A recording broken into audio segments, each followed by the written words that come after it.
கர்த்தருக்கு ஸ்தோத்திரம். ஒரு சில வாரங்களுக்கு முன்பாக இக்கட்டான சூழ்நிலையில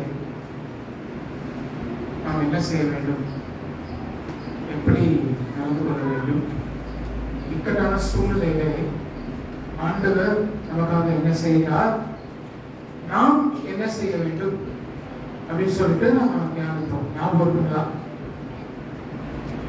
அப்போ கொஞ்சம் கொஸ்டின் கேட்பேன், என்னால கோவப்பட வேண்டாம்,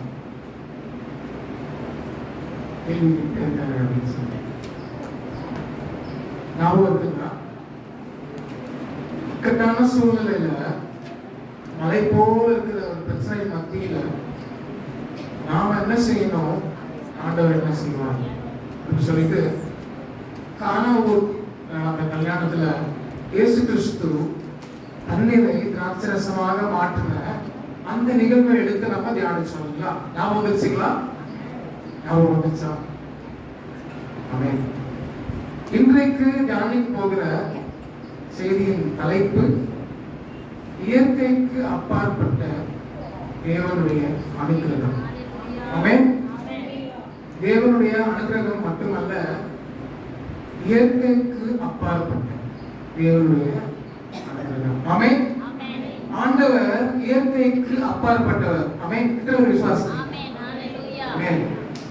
இயற்கைக்கு அப்பாற்பட்ட காரியங்களை நம்முடைய வாழ்க்கையிலும் செய்ய அவர் வல்லவராக இருக்கிறார். ஆமென். தியானிக்க போகிற பகுதி யோவான் 6வது அதிகாரம்.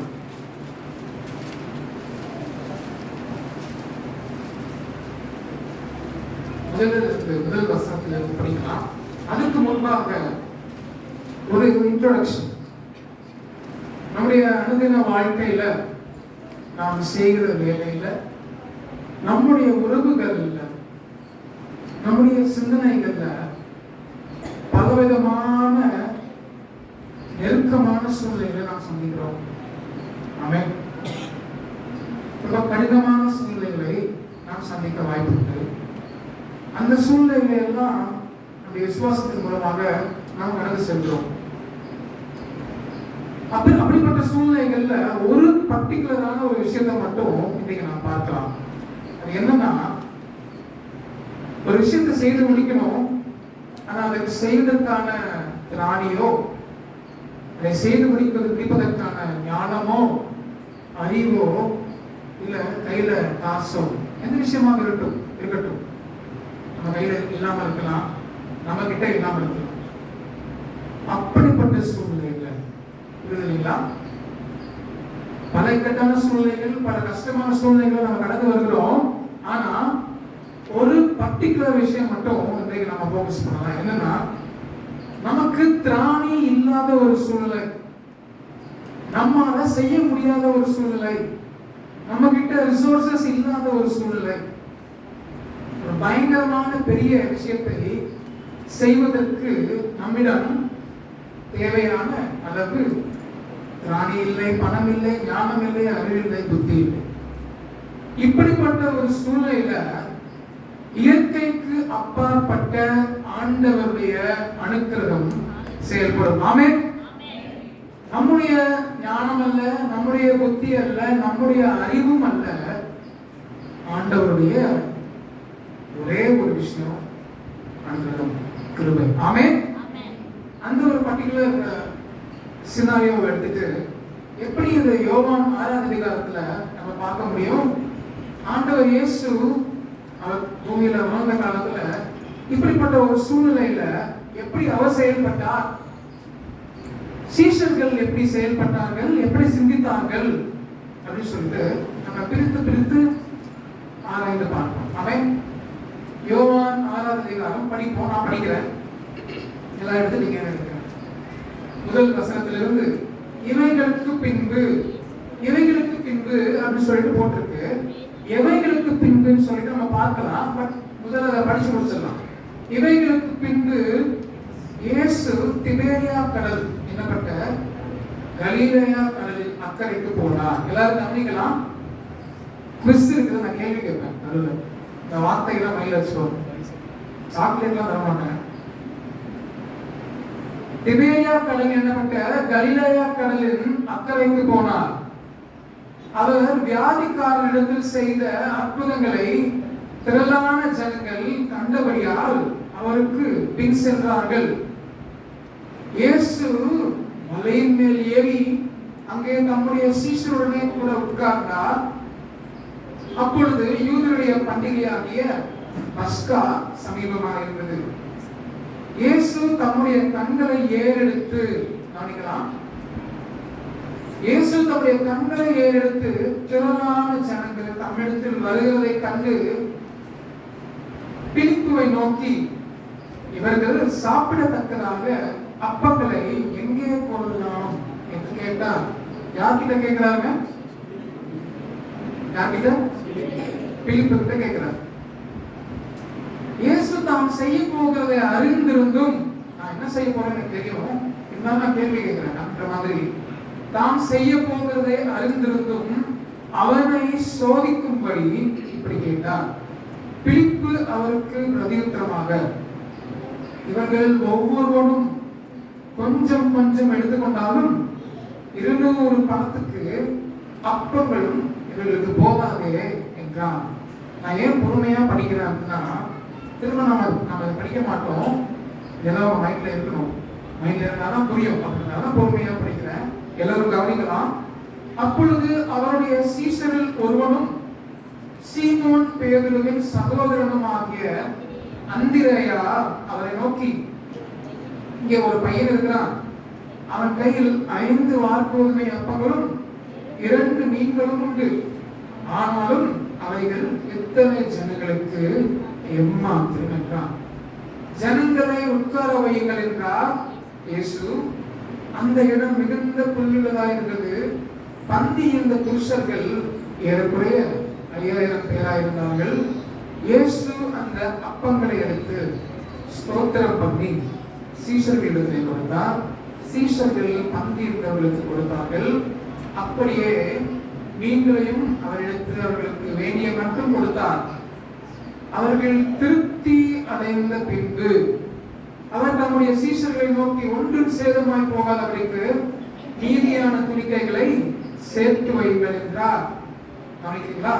அந்தபடியே அவர்கள் சேர்த்து வார்கோதுமை அப்பங்கள் 5 அவர்கள் சாப்பிட்டு மீதியான துணிக்கைகளினாலே 12 கூடைகளை நிரப்பினார்கள். நீங்க கவனிச்சீங்களா? அவங்க சாப்பிட்ட 5 வார்கோதுமை அப்பங்கள், சாப்பிட்ட 5 தான். அவங்க சாப்பிட்ட 5 அப்பங்கள் மீதியான துணிக்கைகளினாலே 12 கூடைகளை நிரப்பினார்கள். இதுதான் இயற்கைக்கு அப்பாற்பட்ட தேவனுடைய அனுகிரகம். ஆமென். வானத்திலிருந்து 5000 பேர் சாப்பிடுறதுக்கு அப்பங்களும் மீன்களும் கொட்டவில்லை. ட்ரக்கு நிறையா, அந்த காலத்துல என்ன வண்டி இருக்குமோ அந்த வண்டி நிறையா இங்கிருந்தோ ஆண்டவர் வந்து ஆயத்தப்படுத்தல, அப்படி இன்ஃப்ளூயன்ஸை வச்சு. ஆனா அந்த ரொம்ப குறைவாக இருந்த 5 அப்பங்கள் 2 மீன்களை கொண்டு எல்லோரும் திருப்தி அடையும் அளவுக்கு சாப்பிட்ட பிறகு மீதியானதை 12 கூடைகளை நிரப்பினார்கள் அப்படின்னு சொல்லிட்டு வசனம் சொல்லுது. இந்த நிகழ்வை நாம் ஒரு 7 பகுதிகளாக பிரித்து ஆராய்ச்சி செய்யலாம். முதலாவது வனாந்திரமான ஒரு அனுபவம். ஆமென். ஆண்டவர் என்ன பண்றாரு? சீஷர்களை ஒரு வனாந்திரமான இடத்துக்கு கொண்டு போறாங்க. அந்த வனாந்திரமான இடம், இங்க வந்து வனாந்திரம் சொல்லல, நீங்க வந்து சொல்லிருக்கா புல்வெளின்னு போட்டிருக்கு. ஆனா இங்கிலீஷ்ல வந்து டெசோலேட் பிளேஸ் இருக்கு. ஓகேங்களா? காய்ந்து போன ஒரு இடம் தான் வனாந்திரம் அல்ல, யாருமே இல்லாத, ஆதாரமே இல்லாத ஒரு இடம் அது வனாந்திரமாக இருக்கும். இன்னும் நீங்க மத்தேயு 14, மார்க்கு 6, லூக்கா 9 இந்த நிகழ்வுகளையும், அதாவது இந்த சேம் விஷயம் தான் நீங்க எடுத்து படிச்சீங்கன்னா, இப்ப இப்போதைக்கு என்ன எடுக்கலன்னா மார்க் 6ஆவது அதிகாரம் எடுப்போம். மார்க் 6ஆவது அதிகாரம்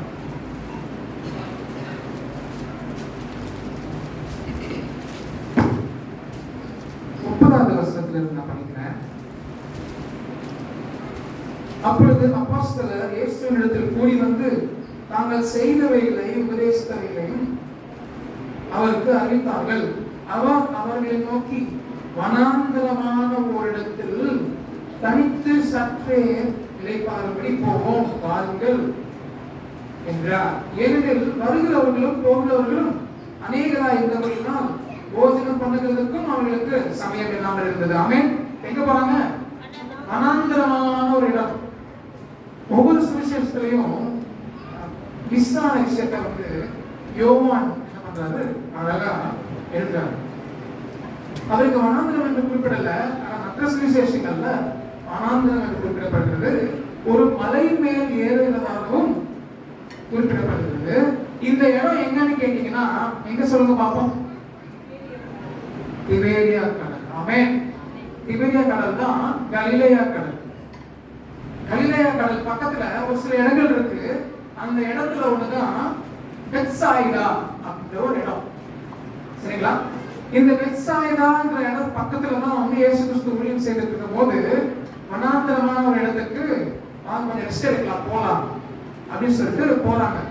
இந்த பேக்ரவுண்ட் என்னன்னா, ஆண்டவர் ஊழியத்திற்கு வந்த பிறகு ரொம்ப பாப்புலர் ஆகிறார். பயங்கரமா வந்து சுகம் கொடுக்கிறார். கண்ணு தெரியாதவங்களுக்கு கண்ணு தெரியுது, நடக்க முடியாதவங்க நடக்கிறாங்க. பல அற்புதங்களை ஆண்டவர் செய்த உடனே மக்கள் எல்லாம் வந்து பின்பற்ற ஆரம்பிச்சிடுறாங்க. அவர் ரொம்ப பாப்புலரா இருந்த ஒரு சூழ்நிலை.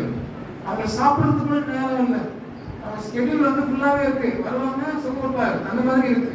அந்த சூழ்நிலையில தான் ஆண்டவர் என்ன பண்றாரு, வனாந்தரமான இடத்துக்கு போயிடலாம், யாரும் வரமாட்டாங்க, கொஞ்சம் ரெஸ்ட் எடுக்கலாம் அப்படின்னு சொல்லி சொல்றாரு. அதே சமயம் நீங்க இந்த மார்க்கு 6வது அதிகாரத்தை கொஞ்சம் முன்னாடி இருந்து படிச்சீங்கன்னா, யோவான் 6வது அதிகாரத்துல சொல்லுது இல்லைங்களா, இவைகளுக்கு பின்பு அப்படின்னு சொல்லிட்டு எழுதிருக்கீங்களா? நான் கேட்டேன், கூட சொல்லலைங்களா? ஞாபகம் இருக்குங்களா? இவைகளுக்கு பின்பு இயேசு திபேரியா கடல் எனப்பட்ட கலிலேயா கடல் அக்கறைக்கு போனார் அப்படின்னு எழுதியிருக்கு. எவைகளுக்கு பின்பு அப்படின்னு நீங்க கேட்டீங்கன்னா, ஆண்டவர் இப்படி அற்புதங்களை எல்லாம் செய்து மக்கள் மத்தியில ஒரு பெரிய இன்ஃப்ளூயன்ஸை ஏற்படுத்துற அந்த சூழ்நிலையில தன்னுடைய சீஷர்களையுமே என்ன பண்றாரு, ட்ரெயின் பண்றாரு. 2 பேரா அவர்களை குரூப்பை ஃபார்ம் பண்ணி ஊழியம் செய்ய அனுப்புறாரு. அதெல்லாம் உங்களுக்கு தெரியும் இல்லைங்களா?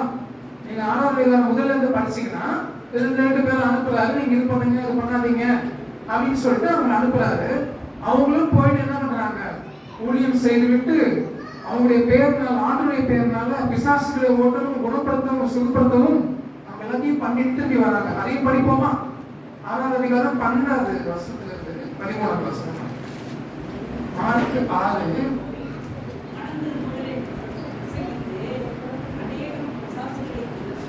ஆமென். ஆமென்.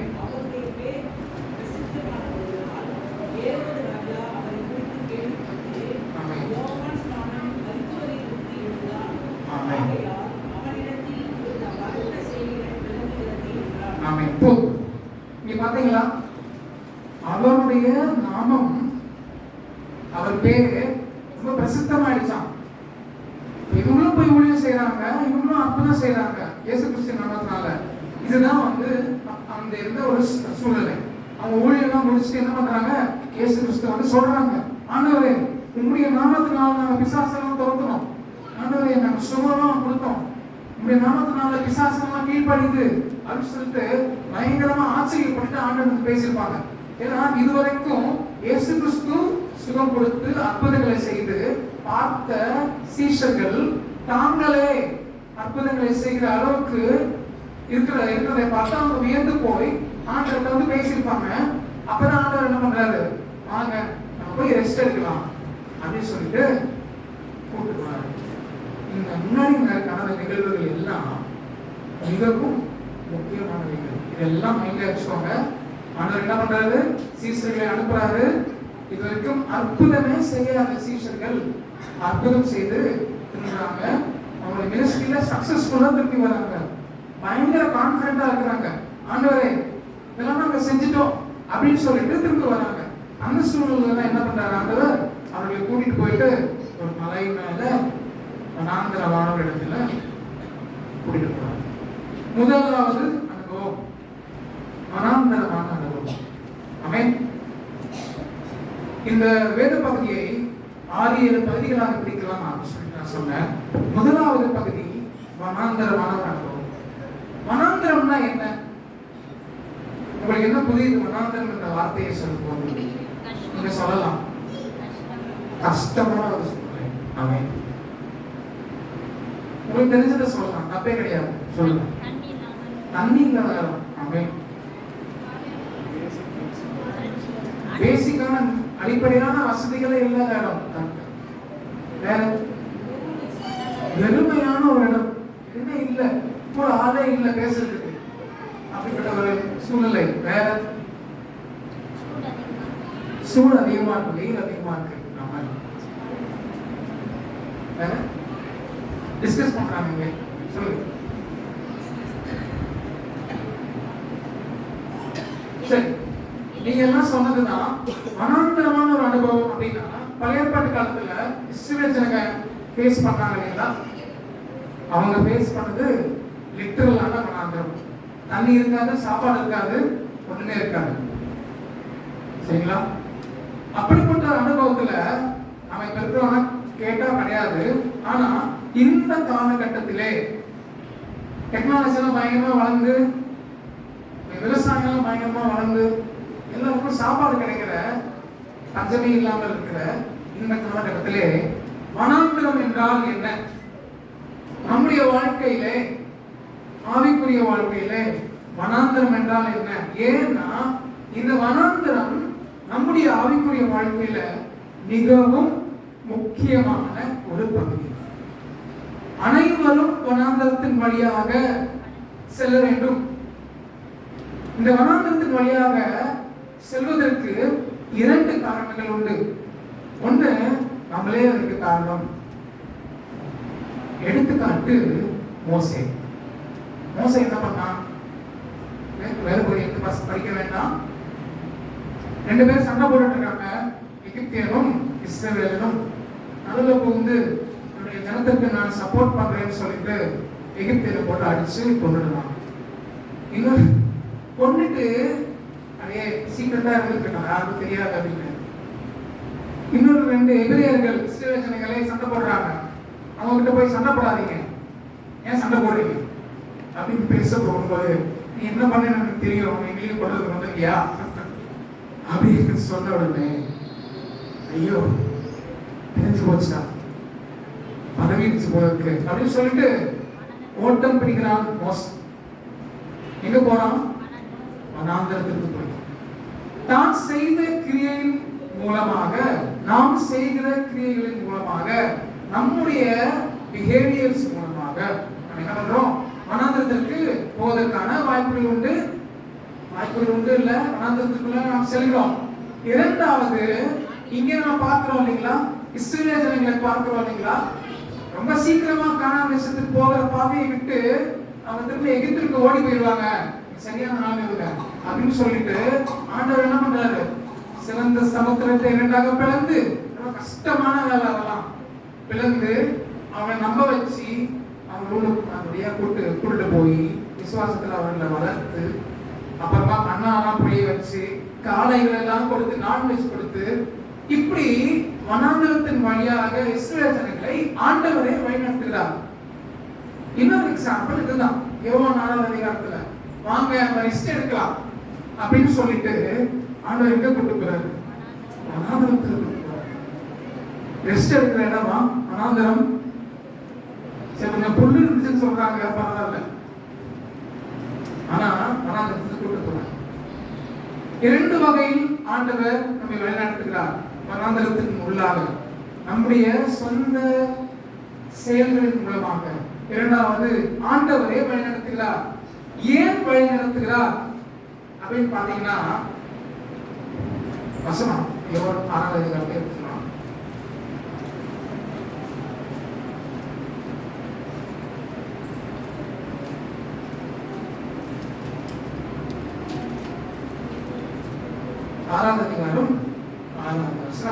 தாம் செய்ய போகிறதை அறிந்திருந்தும் அவனை சோதிக்கும்படி இப்படி கேட்டான்.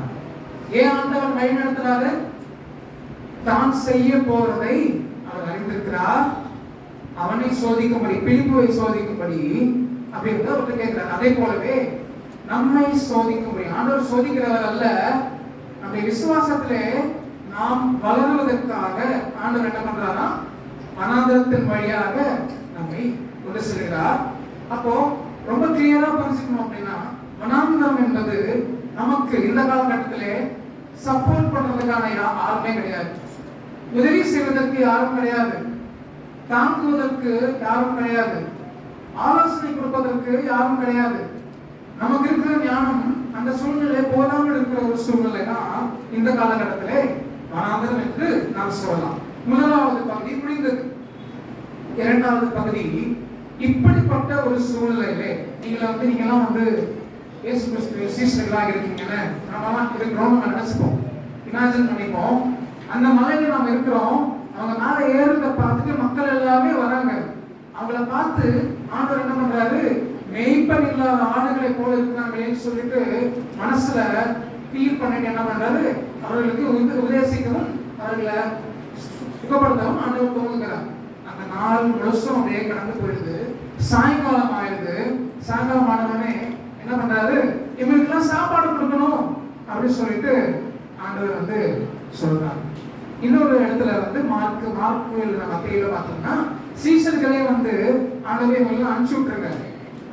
ரொம்ப லேட் ஆயிடுச்சு, போய் அவங்க சாப்பாடு வாங்கிக்கிட்டோம் அப்படின்னு சொல்லிட்டு சொல்றாங்க.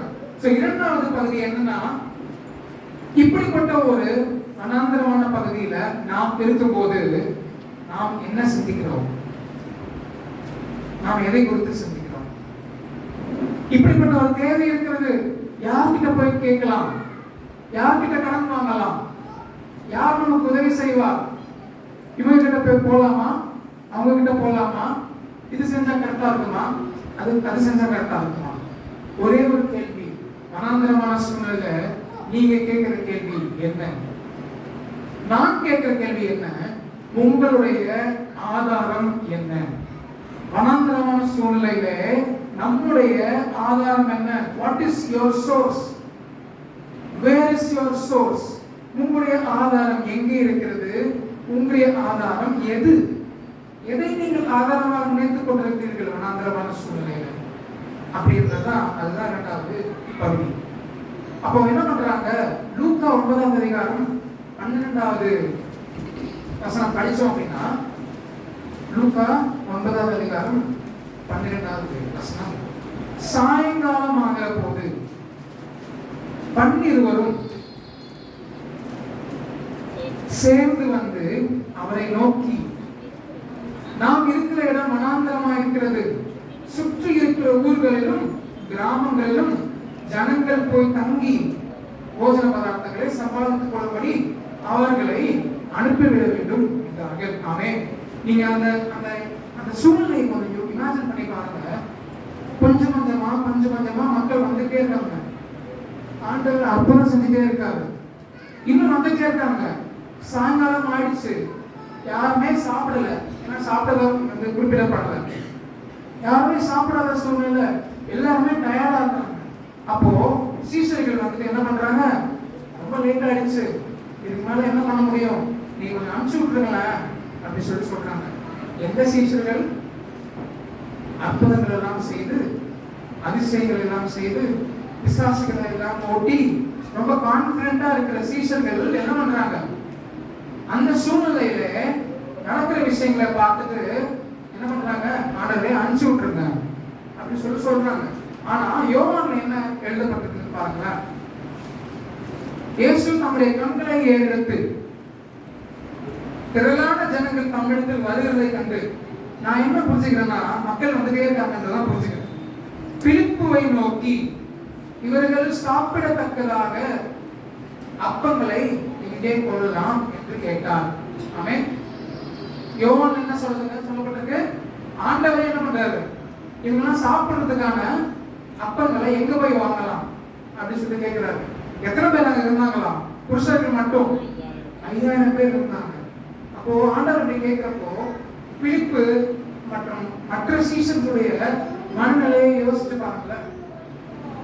இவ்வளவு அற்புதங்களையும் அதிசயங்களையும் செய்ததை பார்த்த விட்னஸ் பண்ண சீஷர்கள் இப்பொழுது ஒரு கஷ்டமான ஒரு சூழ்நிலையில வந்து நிற்கிறாங்க.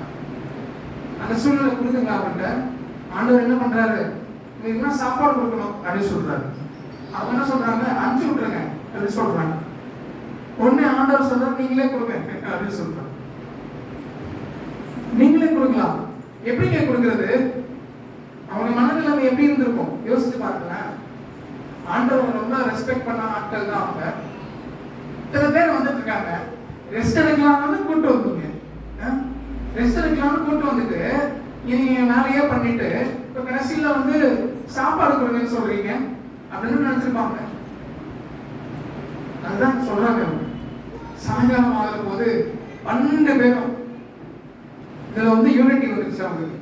12 பேர் சேர்ந்து வந்து அவரை நோக்கி, நாம் இருக்கிற இடம் வனாந்திரமா, அவங்க சொல்றது எல்லாமே கரெக்ட் தான். வனாந்திரமா இருக்கிறது, மக்கள் எல்லாம் சோர்ந்து போயிடுவாங்க, அவங்க அனுப்பிச்சு விட்டுருங்க, அவங்க போய் அங்க தங்கி சாப்பாடு வாங்கிக்கணும் அப்படின்னு சொல்றாங்க. ஆண்டவர் என்ன பண்றாரு? நீங்களே கொடுங்க அப்படின்னு சொல்லிடுறாரு. உடனே என்ன பண்றாரு? பிலிப்பை கூப்பிடுறாரு. கவனிக்கலாம். போர் அடிக்குதுங்களா? யாருக்கெல்லாம் போர் அடிக்குது? அல்லேலூயா சொல். போர் அடிக்குதா? கவனிக்கலாம். இதுக்கு மேலதான் வந்து ரொம்ப சுவாரஸ்யமா இருக்கும். கவனிங்க.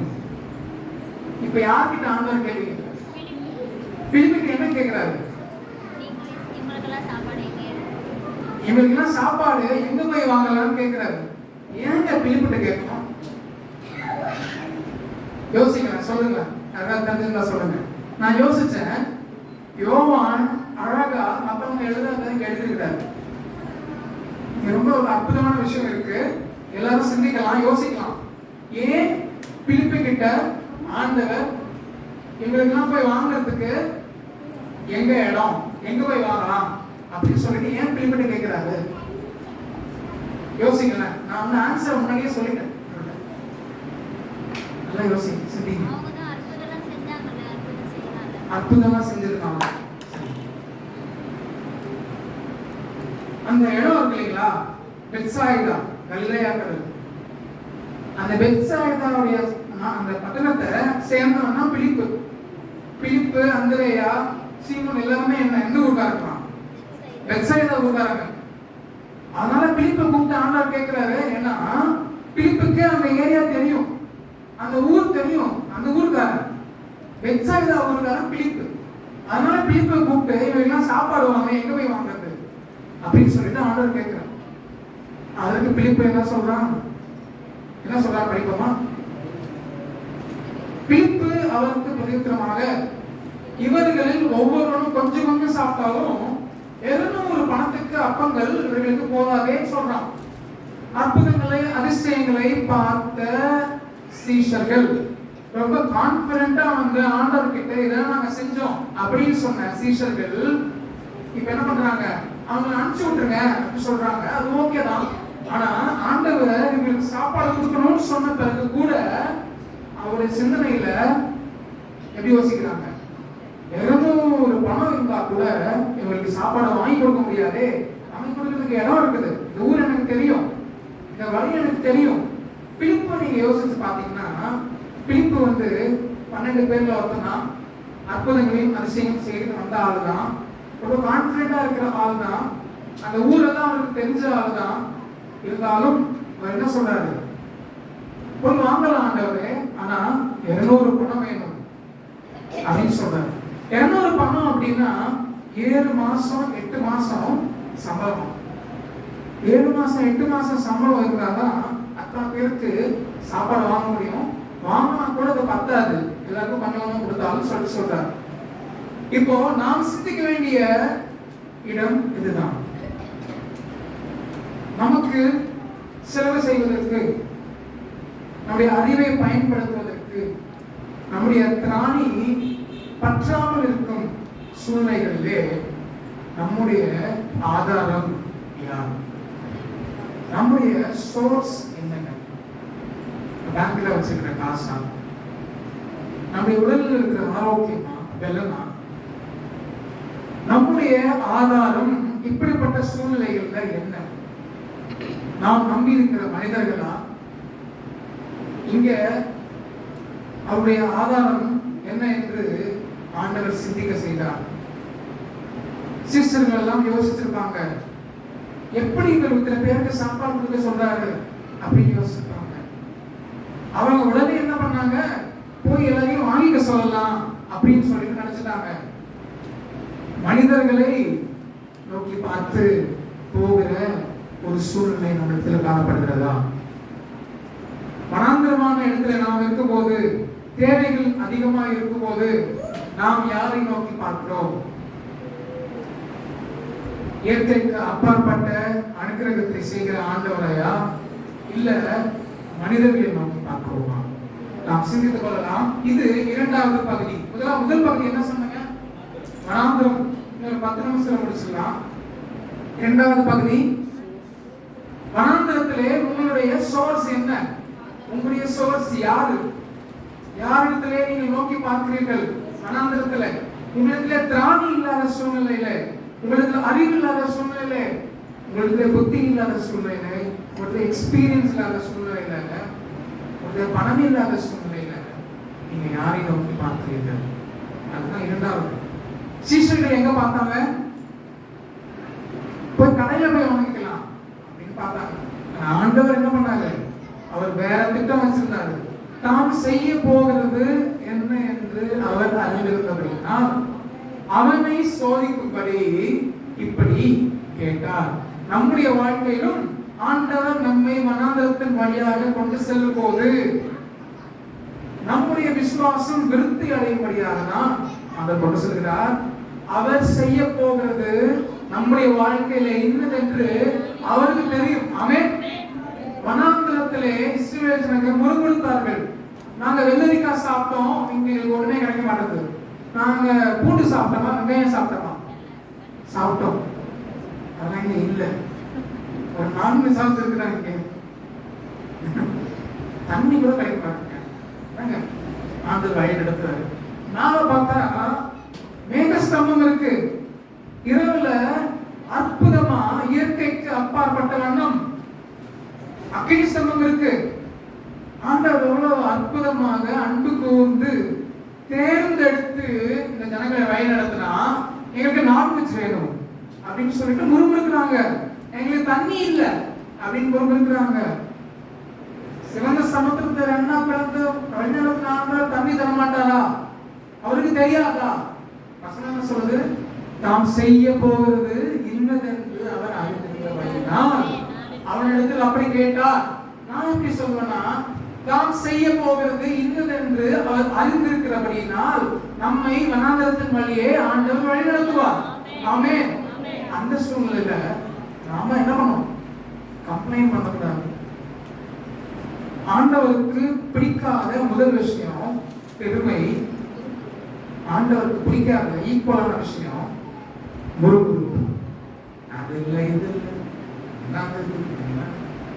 அப்படின்னு சொல்லிட்டு முறுமுறுக்கிற ஒரு அனுபவம் ஆண்டவருக்கு தகுந்த ஒரு அனுபவம், ஒரு பிஹேவியர் கிடையாது. அப்போ மிக விரைவாக அடுத்த பகுதிக்கு போகலாம். இரண்டாவது பகுதி, உங்களுடைய ஆதாரம் என்ன? நீங்கள் யாரை சார்ந்திருக்கிறீர்கள்? அதுதான் இரண்டாவது பகுதி. இப்படிப்பட்ட ஒரு, அதாவது ஆண்டவர் சின்ன சின்ன அற்புதங்கள், அதாவது ஒருத்தர் கூப்பிட்டு கண்ணு தெரிய வைக்கிறார், நடக்க முடியாதா எழுந்து நடக்க வைக்கிறார், சூழ்நிலை கை வச்சிருக்கிறானா கையை சரிப்படுத்துறார். இப்படி ஒவ்வொரு ஆளுங்களுக்கும் தனித்தனி அற்புதம் ஆண்டவர் செஞ்சுட்டு இருக்காரு. இப்படிப்பட்ட ஒரு லார்ஜ் ஸ்கேல், ஒரு பெரிதளவான ஒரு அற்புதத்தை இந்த நேரம் வரைக்கும் சீஷர்கள் கண்டதில்லை. நீங்க படிச்சு பாருங்க வேதத்தை. லார்ஜ் ஸ்கேலான ஒரு அற்புதத்தை, அதாவது இஸ்ரவேல் ஜனங்கள் காலத்துல ஆண்டவர் 10 லட்சம் மக்களுக்கு செஞ்சார்களே அற்புதம், மன்னா பொழிந்தாரே, அதை போன்ற ஒரு லார்ஜ் ஸ்கேலான ஒரு பெரிய அளவான ஒரு அற்புதத்தை சீஷர்களை இன்னும் பார்க்கல. அவங்க சின்ன சின்ன விஷயம் தான் பார்த்துருக்காங்க, சின்ன விஷயம் கிடையாது. கண்ணு பார்க்க வைக்கிறதுலாம் சின்ன விஷயம் கிடையாது. ஆனா என்ன சொல்றேன்னா, இத்தனை பேருக்கு ஒரே சமயத்தில் அற்புதம் செய்த ஒரு நிகழ்வை சீஷர்கள் பார்த்ததே கிடையாது. அதனாலதான் அவங்களுக்கு யோசிக்கிறாங்க எப்படி அதை முடியும் அப்படின்னு யோசிக்கிறாங்க. அப்ப என்ன நடக்கிறது? மூன்றாவது பகுதி பிலிப்பு சொல்றான், 200 பணம் இருந்தா கூட உங்களுக்கு பத்தாது அப்படின்னு சொல்லிட்டு பிலிப்பு சொல்றான். இரண்டாவதாக நம்ம என்ன பண்றோம்? நம்முடைய ஆதாரம் என்ன, நம்முடைய சோர்ஸ் என்ன அப்படின்றத யோசிக்கிறோம். நாடகத்தில் இருக்கும்போது அப்படி சோர்ஸை பத்தி யோசிக்கிறப்போ நமக்கு தெரியுது 200 பணம் கூட பத்தாதுங்க இத்தனை பேரை சாப்பிட வைக்கிறதுக்கு அப்படின்னு தெரியுது. மூன்றாவது பகுதி என்னன்னா, ஆண்டவரிடத்திலே இவ்வளவு பெரிய தேவை இருக்கிறது. 200 பணம் வேணும் ஆண்டவரே, எனக்கு இப்படிப்பட்ட ஒரு தேவை இருக்கு ஆண்டவரே அப்படின்னு சொல்லிட்டு நம்முடைய ஜெபத்தை, நம்முடைய தேவையை ஆண்டவருடைய சமூகத்திலே கொண்டு போய் சேர்ப்பதுதான் வனாந்திரத்திலே நாம் இருக்கும்போது செய்ய வேண்டிய மூன்றாவது விஷயம். ஆமென். பிலிப்பு என்ன சொல்றாரு? 200 பணம் இருக்கு ஆண்டவரே, இருக்குன்னு சொல்லல, 200 பணம் இருந்தா கூட இது பத்தாது ஆண்டவரே. நம்முடைய சூழ்நிலையை நாம் ஆண்டவரிடத்திலே அப்படியே கொண்டு போகலாம். ஆமென். ஆண்டவரே, நான் இப்படிப்பட்ட ஒரு இக்கட்ல இருக்கேன், இப்படிப்பட்ட ஒரு சூழ்நிலை இருக்கிறேன், எனக்கு என்ன பண்றதுனே தெரியல ஆண்டவரே, இப்படிப்பட்ட ஒரு தேவை இருக்கு, நான் அப்படியே கொண்டு வர ஆண்டவரே. இதுதான் எத்தனாவது? மூன்றாவது பகுதி. வனாந்திரத்தில் நம்ம என்ன பண்ணணும்? எதனால வனாந்திரத்துக்கு வரோம்? நம்முடைய செயல்களினால வரோம். ஆண்டவரே வனாந்திரத்தின் வழியாக வழிநடத்துறார். வனாந்திரத்திலே நாம் யோசிக்க வேண்டியது எப்படி, நம்முடைய ஆதாரம் என்ன என்ன பார்த்தோம். மூன்றாவது, அந்த சூழ்நிலையில நம்முடைய தேவைகளை ஆண்டவரிடத்திலே கொண்டு போக வேண்டும் என்று பார்த்தோம். ஒரு சில வசனங்களை படிக்கலாமா? சங்கீதம் 88வது அதிகாரம் 2வது வசனம். என் விண்ணப்பம் உமது சமூகத்தில் வருவதாக, என் கூப்பிடுதலுக்கு உமது செவியை சாய்த்தருளும். ஆமென். திரும்பவும் படிக்கிறேன். என் விண்ணப்பம் உமது சமூகத்தில் வருவதாக, என் கூப்பிடுதலுக்கு உமது செவியை சாய்த்தருளும். இன்னொரு வசனம் படிக்கலாம். சங்கீதம் 102 16வது வசனம். சங்கீதம் 102 16. திக்கற்றவர்களுடைய ஜெபத்தை அலட்சியம் பண்ணாமல் அவர்கள் விண்ணப்பத்தை அங்கீகரிப்பார். ஆமென். மூன்றாவதாக நாம் என்ன கத்துக்கிறோங்க? வனாந்திரத்தின் பாதையில திக்கற்றவர்களாக நாம் இருக்கும் சூழ்நிலையில நம்முடைய விண்ணப்பத்தை, நம்முடைய சூழ்நிலையை ஆண்டவரிடத்துல பிரசன்ட் பண்றதுதான், ஆண்டவரிடத்துல ஜெபத்திலே வைப்பதுதான் மூன்றாவது நாம் கற்றுக்கொள்கிற விஷயம் இந்த சூழ்நிலை. அடுத்தது நான்காவதாக என்ன நடக்கிறது அப்படின்னு பார்க்கலாம். யோவான் 6வது அதிகாரம் 8வது வசனம் படிக்கலாம்.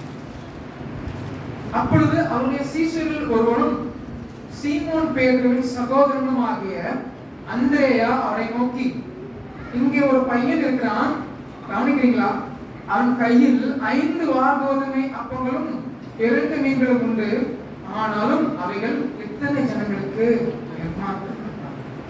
நான்காவதாக நாம் செய்ய வேண்டிய விஷயம் என்னன்னா, என்னுடைய கையில என்கிட்ட என்ன இருக்கு? இந்த கஷ்டமான சூழ்நிலையில என்கிட்ட என்ன இருக்கு? ஓகே, இவ்வளவு தேவை இருக்குதான், ஒத்துக்கிறேன். ஆனா என்னிடம் என்ன இருக்கிறது? நான் என்ன வைத்திருக்கிறேன்? என்னுடைய கேப்பபிலிட்டி என்ன? என்னுடைய திராணி தான் என்ன? திராணி பத்தாதுன்னு தெரிஞ்சிருச்சு இந்த பிரச்சனையை சால்வ் பண்றதுக்கு. ஆனா என்னுடைய திராணி தான் என்ன அப்படின்னு சொல்லிட்டு நான் தெரிந்து கொள்ள வேண்டும். என்னால என்ன பண்ண முடியும் அப்படின்னு தெரிஞ்சுக்கொள்ளணும். சீசர்கள் ரொம்ப கான்பிடண்டா தான் இருந்தாங்க. ஆனா அந்த சூழ்நிலையில அவங்க புரிஞ்சுக்கணும், அந்த கான்பிடன்ஸ் எல்லாம் பத்தாது, செல்ஃப் கான்பிடன்ஸ் எல்லாம் இங்க பத்தாது. உங்களுடைய நம்பிக்கை எங்கே இருக்கிறது? உங்களுடைய ஆதாரம் எங்கே இருக்கிறது பார்ப்போம். அதே போல நான்காவதாக, என்னுடைய கருத்திலே நான் என்ன வைத்திருக்கேன்? இந்த சூழ்நிலையில இந்த சூழ்நிலையை சால்வ் பண்றதுக்கான என்னுடைய பலன் தான் என்ன அப்படின்னு சொல்லிட்டு நாம் யோசிக்கணும். அப்போ திரும்பவும் நம்ம என்ன பண்ணலாம், அந்த மலை மேல ஏறலாம், பார்க்கலாம் என்ன பண்றாங்க. அந்திரேயா இருக்கிறாரு இல்லைங்களா, சீமோன் பேதுருடைய பிரதர். அவர் என்ன பண்றாரு, ஆண்டவர் பேசுறதையும் பிலிப்பு பேசுறதையும் கேட்டுட்டே இருக்காரு. டக்குன்னு என்ன பண்றாரு, சுத்தி முத்தி பார்க்கிறாரு. கவனிக்கிறீங்களா? சுத்தி முத்தி பார்த்துட்டு ஒரு பையன் உட்கார்ந்துட்டு இருக்கான், பையன் வச்சிருக்கான். எங்க வா, நான் கூப்பிடுறேன். என்ன வச்சிருக்க பேக்ல? என்கிட்ட 5 பிரெட் இருக்குது, 2 மீன் கொண்டு சாப்பிடுறேன், இயேசு கிறிஸ்துவை பார்க்க வேண்டாம் அப்படின்னு சொல்றான். கூட அப்படின்னு சொல்லிட்டு என்ன பண்றாரு, அவன் கிட்ட இருந்து 200 வாங்கிட்டாரு. அந்திரேயா 5000 பேர் சாப்பிடணும். அந்த சூழ்நிலை நீங்க இருந்தா என்ன யோசிச்சிருப்பீங்க? 4 பேர் பேசிட்டு இருக்காங்க, இயேசு கிறிஸ்து பேசிட்டு இருக்காரு. இத்தனை பேருக்கும் சாப்பாடு கொடுக்கணும், என்ன பண்ணலாம்? இதுதான் ப்ராப்ளம். இப்போ ப்ராப்ளம் ஸ்டேட்மெண்ட் தான். பிலிப்பு சொல்றாரு, அவர் ஸ்டாட்டிஸ்டிக்ஸ் சொல்றாரு. பிலிப்பு ஏங்க 200 காசு வேணும், 200 என்ன தினாரி வேணும் அப்படின்னு சொல்றாரு. உடனே ஆண்டவர் யோசிச்சுட்டு இருக்கிற சூழ்நிலை அந்திரேயா என்ன பண்றாரு, அதை கொடு அப்படின்னு சொல்லிட்டு வாங்கிட்டு போறாரு. நீங்க அங்க இருந்திருந்தீங்கன்னா என்ன யோசிப்பீங்க? 5000 பேரை போஷிக்கணுமே, இவன் எங்க இருந்து வர 5 அப்பத்தை கொண்டு வந்துட்டு அப்படி யோசிப்பீங்களா மாட்டீங்களா? நான் யோசிச்சிருக்கேன். நாங்க இருந்தேன்னா ரொம்ப சீரியஸா அவங்க பேசிட்டு இருக்காங்க. இத்தனை பேர் வந்துட்டாங்க, ஒரு கல்யாணத்தை எடுத்துட்டோம்னா கல்யாணத்துக்கு இன்வைட் பண்ணவங்க இத்தனை பேர், ஆனா வந்தவங்க அதிகம். என்ன பண்ணுவோம்? ஒரு சீரியஸான ஒரு கான்வர்சேஷன் நடக்கும் இல்லையா? என்னங்க பண்றது, உங்களுக்கு என்ன போடுறது தெரியலையே அப்படின்னு யோசிப்போம் இல்லையா? அந்த சூழ்நிலை நீங்க லஞ்ச் 5 இட்லி கொண்டு வந்த அப்படின்னு சொன்னா எப்படி இருக்கும்? கரெக்ட் தானே? அந்த மாதிரி பண்றாரு அந்திரேயா. போயிட்டு ஆண்டத்தை வாங்கிட்டு வந்துட்டு 5 அப்பம் இருக்கு அப்படின்னு இருக்கு. ஆனா அவன் பண்ணது மிகவும் சிறப்பான ஒரு செயல். ஏனென்றால் யாரிடத்துல தன்னிடத்தில் இருக்கிறதை கொடுக்கிறேன் என்று அந்திரேயா அறிந்திருந்தான். மற்றவங்க எல்லாருமே முட்டாளு நினைச்சிட்டு இருக்கலாம். யாருப்பா என்ன முட்டாளு, 5 இட்லி கொண்டு கொடுக்குறான் 5000 பேருக்கு அப்படின்னு மற்றவங்க எல்லாம் நினைச்சிருக்கலாம். சுத்தி இருந்த மக்கள் நினைத்திருக்கலாம், அவங்க மற்ற சீஷர்கள் கூட நினைச்சிருக்கலாம், பிலிப்பு நினைச்சிருக்கலாம், டென்ஷனா இருக்கலாம். இவர் இப்படிப்பட்ட ஒரு சூழ்நிலையை நம்மகிட்ட முன்ன தள்ளுறாரு. இவரு இந்த சூழ்நிலை 5 அப்போ இருக்குன்னு கொண்டு வந்துருக்கிறாரு அப்படின்னு சொல்லிட்டு எல்லாருமே நினைச்சிருக்கலாம். நான் நினைச்சிருப்பேன் கண்டிப்பா. நீ அந்த அப்போ என்ன பண்ற, 5 அப்போ எப்படி பார்த்தோம், என்ன பேசுற நீ அப்படின்னு சொல்லிட்டு நான் நினைச்சிருப்பேன். மத்தவங்க நினைச்சிருப்பாங்க. 5ஆவதாக நம்முடைய வனாந்தர பாதையிலே நாம் செய்ய வேண்டிய விஷயம், நம்மிடத்தில் இருக்கிற கொஞ்சத்தை ஆண்டவரிடத்தில் கொடுப்பது. ஆமென். நம்மிடத்தில் என்ன இருக்குன்னு சொல்லிட்டு 4ஆவதாக நாம் அனலைஸ் பண்ணி பார்க்கணும் இல்லைங்களா? அந்திரேயா உடனே பண்ணிட்டாரு, போயிட்டாரு, வாங்கிட்டு வந்துட்டாரு. 5 அப்பம் 2 மீன் இருக்குங்க அப்படின்னு சொல்லிட்டு கன்ஃபார்ம் பண்ணிட்டாரு. அதை கொண்டு வந்து ஆண்டவருடைய கையில் கொடுக்கிறார். ஆமென். உங்கள் இடத்தில் இருக்கிற கொஞ்ச அறிவை, கொஞ்ச புத்தியை, கொஞ்ச ஞானத்தை, கொஞ்ச பணத்தை, கொஞ்ச திராணியை ஆண்டவரிடத்திலே கொடுக்கிறார். ஆமென். அப்பொழுதுதான் இயற்கைக்கு அப்பாற்பட்ட ஆண்டவருடைய அனுக்கிரகம் உங்கள் வாழ்க்கையிலே செயல்படும். ஆமென். ஆமென். விசுவாசிக்கிறீங்க? ஆமென். ஆண்டவர் அற்புதம் செய்வார், இயற்கைக்கு அப்பாற்பட்ட அற்புதம் செய்ய வல்லவர். ஆமென். இங்க அந்திரேயா என்ன பண்ணாரு, அவர்கிட்ட இருந்த ரொம்ப கொஞ்சமா இருந்த அந்த 5 அப்பத்தையும் 2 மீனையும் கொண்டு போயிட்டு ஆண்டவருடைய கரத்துல கொடுக்கிறார். சோ 5ஆவதாக நம்ம என்ன பண்ணோம், நம்ம கரத்துல இருக்கிற மிகவும் குறைவா இருக்கிற ரிசோர்சஸ கொண்டு போய் ஆண்டவர்கிட்ட கொடுக்கணும் அப்படின்றத கற்றுக் கொடுக்கிறோம். ஆமென். ஆமென். அதுக்கு அடுத்து என்ன நடந்ததுங்க? அதுக்கு அடுத்ததுதான் மல்டிபிளிகேஷன். ஆமென். வானத்திலிருந்து அப்பம், இயேசு கிறிஸ்து வானத்திலிருந்து அப்பம் விழவில்லை. ஆண்டவர் 5 அப்பத்தை அற்புதமாக இயற்கைக்கு அப்பாற்பட்டவர் ஆண்டவர் பெருக்கிறதை பார்க்கிறோம். என்ன பண்றாரு, கையில் இருக்கிறதை எடுத்து வாங்கி ஆண்டவர் முன்பாக காண்பித்து ஸ்தோத்திரம் பண்ணுகிறார். நம்ம என்ன கத்துக்கிறோம்? கற்றுக்கொள்கிறோம். கையில் இருக்கிற சின்ன விஷயத்துக்கு ஆண்டவருக்கு நன்றி சொல்லணும். ஆமென். என்கிட்ட கொஞ்சம் தான் இருக்கு, இவ்வளவுதான் இருக்கு, அவ்வளவுதான் இருக்கு அப்படின்னு சொன்னீங்கன்னா அது குறுகுறுப்பு. ஆண்டவர் கொடுத்திருக்கிற கொஞ்சத்தை, உங்க வாழ்க்கையில ஆண்டவர் கொடுத்திருக்கிற கொஞ்சத்திற்கு நன்றி உள்ளவர்களாக, நன்றி உள்ளம் நிறைந்தவர்களாக ஆண்டவரிடத்துல கொண்டு போய் கொடுத்தீங்கன்னா ஆண்டவர் என்ன பண்றாரு? அதை மல்டிப்ளை பண்றாரு. அந்த வனாந்தர சூழ்நிலையில ஆண்டவர் என்ன பண்றாரா? பெருக்கம் அடைய செய்கிறார். அந்த வசனத்தை படிப்போமா?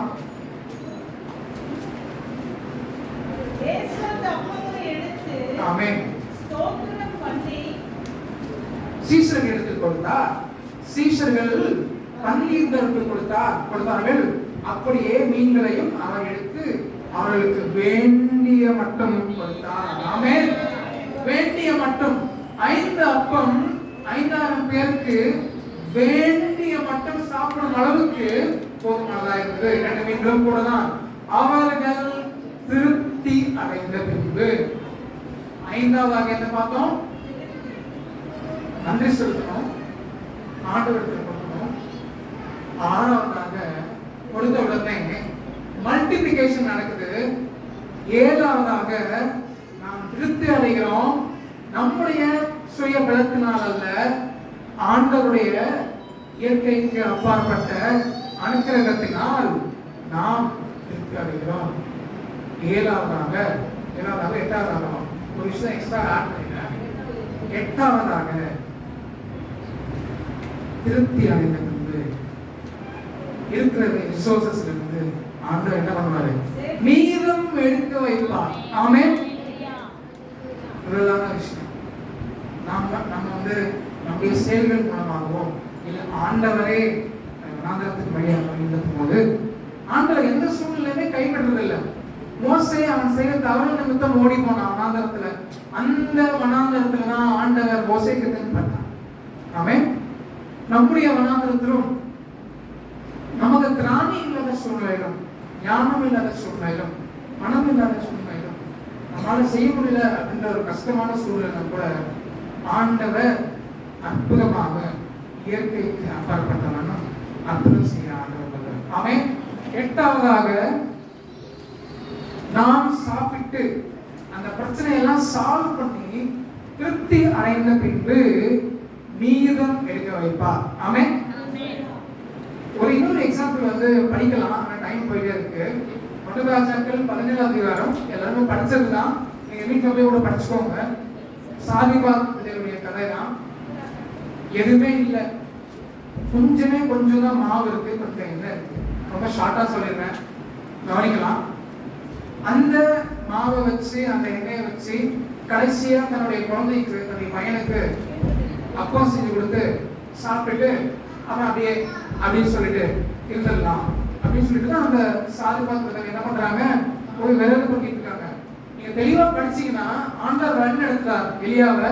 நீ அந்த இடத்துக்கு போ, அங்க ஒரு விதவை போஷிப்பா அப்படின்னு சொல்லிட்டு ஆண்டவர் வழி நடத்துறாரு. எலியாவும் கீழ்படிந்து போறாரு.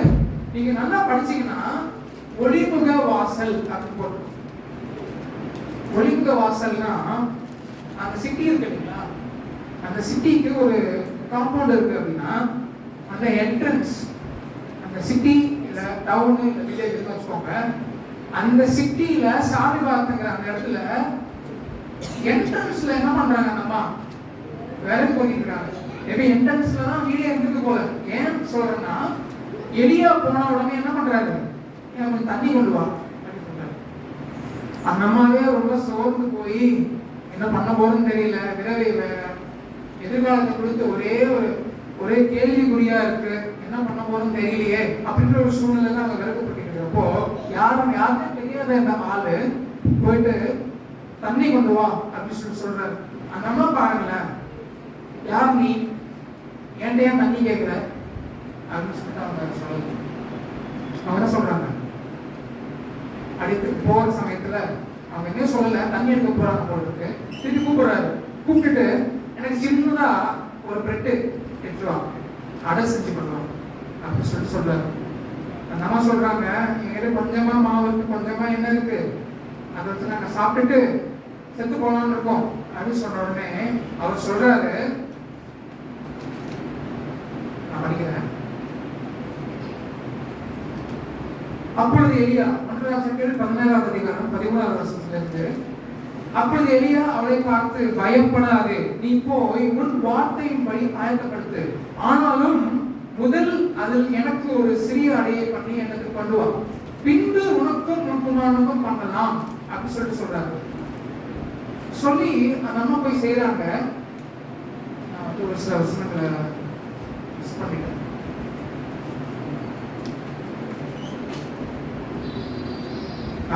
அவள் போய் எலியாவின் சொற்படி செய்தால் அவளும் இவனும் அவள் வீட்டாரும் அநேக நாள் சாப்பிட்டார்கள். அதுக்கு முந்தின வசனம் படிச்சீங்கன்னா, அந்த பஞ்சம் மழை பெய்யுற வரைக்கும் அவனுடைய மாவு குறைந்து போகவில்லை, எண்ணெயும் குறைந்து போகவில்லை. இஸ்ரவேலின் தேவனாகிய கர்த்தர் சொல்றார். அப்போ அவங்க கீழ்படிச்சாங்க, தன்னிடத்துல கொஞ்சம் தான் இருக்கு அப்படின்னு சொல்லிட்டு இருந்தாலுமே அவர் கேட்கிறப்போ போய் செஞ்சு கொடுத்தாங்க. ஆண்டோடைய வார்த்தையின்படி அங்க ஒரு அற்புதம் நடந்தது. அந்த பஞ்சம், அந்த மழை இல்லாத சூழ்நிலை நீங்கிற வரைக்கும் அவளுக்கு தேவையான மாவும் எண்ணெயும் இருந்தது. இதோட எடுத்துட்டாங்க. இன்னைக்கு நம்ம பாட்டெல்லாம் பாடுவோம் இல்லையா, எகோவா ஈரே அப்படின்னு சொல்லிட்டு பாட்டு பார்க்கணும். இதே சூழ்நிலை தான் ஆபிரகாமும் சந்திக்கிறார்.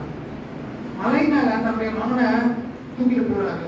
அந்த மகனுக்கு தெரியல என்ன பண்ண போறாருன்னு சொல்லிட்டு ஆண்டவர் மிகவும் ஒரு கொடூரமான கஷ்டமான ஒரு விஷயத்தை ஆபிரகாம்கிட்ட கேட்கிறார்.